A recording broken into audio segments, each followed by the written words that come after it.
Assalamualaikum warahmatullahi wabarakatuh. Perkenalkan, saya Rina Maulidia Novianti dari kelas 2A Prodi D4 Keuangan, jurusan Akuntansi Politeknik Negeri Malang. Di sini saya akan memaparkan tentang marketing mix pada PT Indofood. Adapun pemaparannya adalah sebagai berikut. Yang pertama, sejarah dari perusahaan. Yang kedua, visi misi dari perusahaan.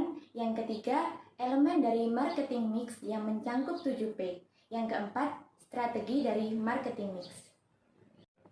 Baik, saya akan menjelaskan yang pertama yaitu sejarah dari perusahaan PT Indofood Tbk. Pada awalnya, PT Indofood Tbk adalah perusahaan yang bergerak di bidang pengolahan makanan dan minuman yang didirikan pada tahun 1971. Perusahaan ini merancangkan suatu komitmen untuk menghasilkan produk makanan yang bermutu, aman, dan halal untuk dikonsumsi. Aspek kesegaran, higienis, kandungan gizi, rasa, praktis, aman, dan halal untuk dikonsumsi senantiasa selalu menjadi prioritas perusahaan ini untuk menjamin kualitas mutu produk yang selalu prima. Akhir tahun 1980, PT Indofood mulai bergerak di pasar internasional dalam hal mengekspor mie instan ke beberapa negara ASEAN, Timur Tengah, Hong Kong, Taiwan, Cina, Belanda, Amerika, Inggris, Jerman, Australia, dan beberapa negara di Afrika. Perkembangan perusahaan. Sebelum bernama PT Indofood Tbk, perusahaan ini didirikan dengan nama PT Panganjaya Inti Kusuma. Lalu, pada tahun 1971, perusahaan ini diberi nama dengan PT Indofood Tbk yang bergerak di sektor pengolahan makanan dan juga minuman. Kemudian, pada tahun 1980-an, PT Indofood mulai bergerak di pasar internasional dalam hal ekspor mie instan. PT Indofood sendiri itu selalu mengalami kemajuan. Hal ini dibuktikan dengan adanya persebaran distribusi produk yang dipasarkan. PT Indofood mengalami kemajuan, dibuktikan dengan memiliki 36 pabrik, lebih dari 10 merek, dan pelayanan hampir 150.000 outlet. PT Indofood merupakan salah satu bagian dari Noodle Division, sekaligus pelopor dalam industri makanan olahan di Indonesia. PT Indofood merupakan perusahaan pengolahan mie terbesar dan memegang market leader pada masing-masing brand yang dimilikinya. Visi misi perusahaan. Visi yaitu menjadi total food solutions. Misi 1. Memberikan solusi atas kebutuhan pangan secara berkelanjutan. 2. Senantiasa meningkatkan kompetensi karyawan, proses produksi, dan juga teknologi. 3. Memberikan kontribusi bagi kesejahteraan masyarakat dan lingkungan secara berkelanjutan. 4. Meningkatkan stakeholders value secara berkesinambungan. Oke, selanjutnya saya akan menjelaskan tentang elemen marketing mix yang terdiri dari 7P. Ada product, price, place, promotion, people, process, and physical evidence. Baik, saya akan menjelaskan yang pertama, yaitu produk.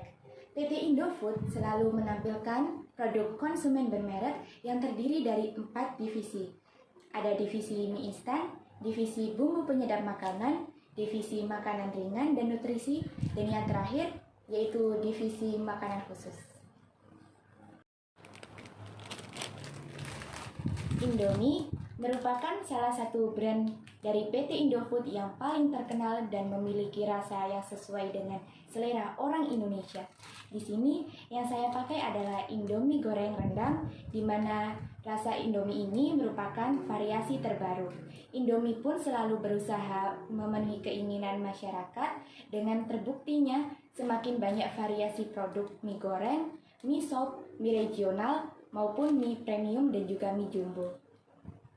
Selain Indomie, masih ada loh banyak produk dari PT Indofood yang digemari oleh konsumen masyarakat Indonesia.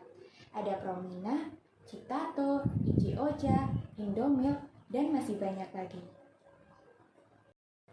Selanjutnya nomor 2 yaitu price atau harga. Dalam menentukan harga, PT Indofood membidik 2 target pasar, yaitu dari kalangan menengah ke atas dan juga dari kalangan menengah ke bawah. Sebagai contoh, Untuk membidik dari para kalangan menengah ke atas, PT Indofood mengeluarkan produk berupa Indomie. Dengan sudah dimilikinya nama brand mie instan tersebut, target harga yang digunakan yaitu dengan memilih strategi harga di atas rata-rata pesaing. Sementara itu, untuk membidik dari para kalangan menengah ke bawah, PT Indofood menggunakan alternatif lain dengan mengeluarkan produk berupa Sarimi dan juga Supermie. Dan strategi harga yang digunakan yaitu menggunakan strategi harga yang sama dengan rata-rata pesaing lainnya. Kemudian ada place atau tempat. Grup distribusi Indofood memiliki jaringan distribusi terluas di Indonesia, menembus sampai hampir ke setiap sudut kepulauan. Jumlah titik stok gudang semakin diperbanyak secara agresif sejak tahun 2005, sehingga mampu menyediakan penetrasi yang lebih luas melalui rantai supply maupun penghantaran. Gudang stok ditempatkan pada area-area yang memiliki outlet retail yang banyak, termasuk pasar tradisional. Hal ini agar mampu dapat melayani area geografis dalam waktu yang sesingkat mungkin. Nomor 4, ada promotion atau promosi.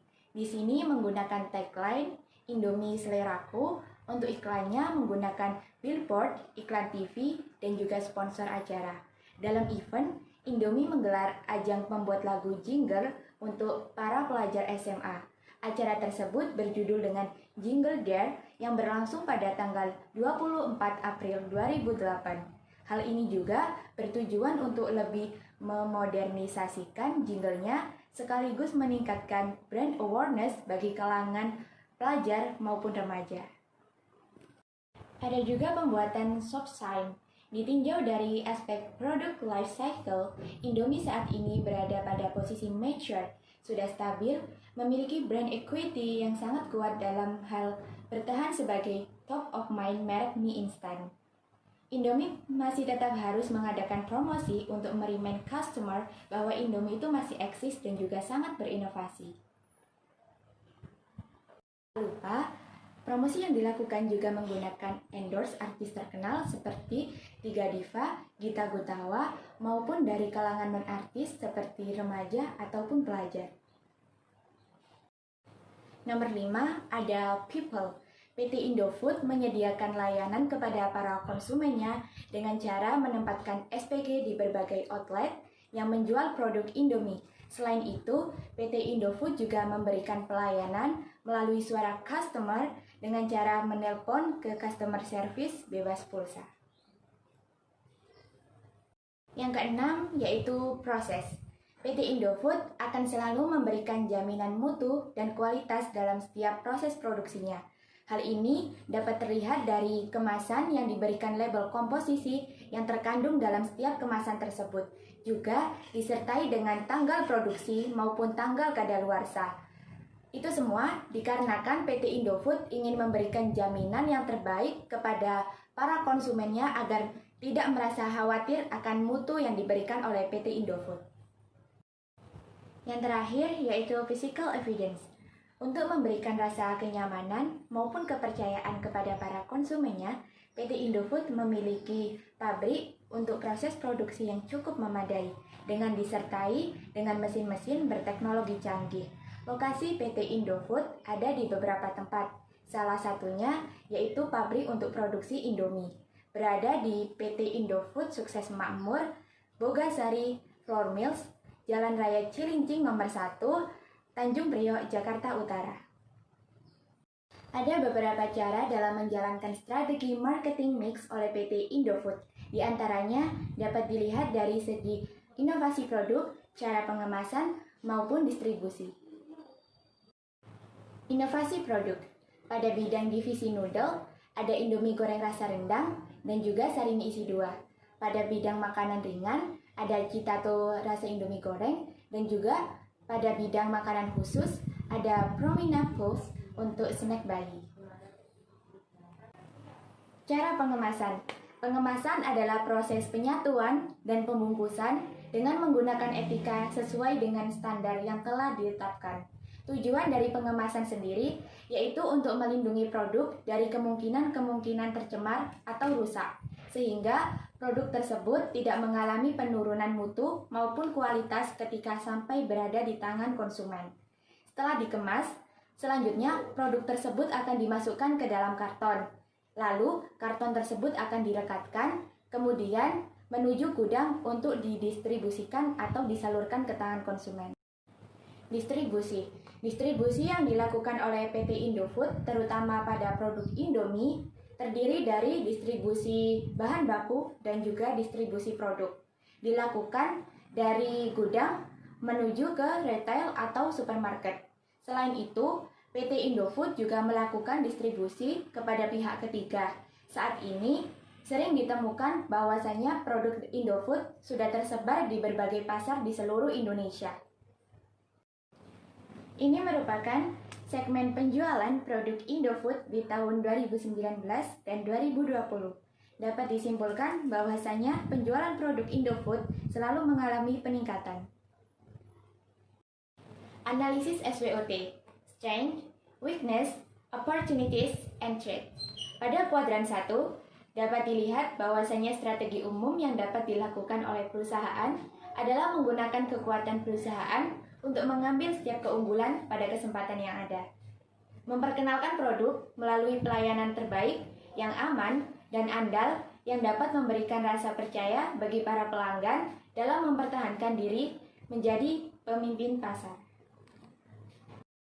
Pada kuadran 2, perusahaan dapat membuat keunggulan pada kesempatan sebagai acuan untuk memfokuskan kegiatan dengan menghindari kelemahan, memberikan pelayanan yang mempermudah pelanggan dengan terus meningkatkan teknologi untuk mendongkrak pasar. Pada kuadran 3, meminimumkan segala kelemahan untuk menghadapi setiap ancaman, menjadikan setiap kekuatan untuk menghadapi setiap ancaman dengan cara menciptakan diversifikasi untuk menciptakan peluang.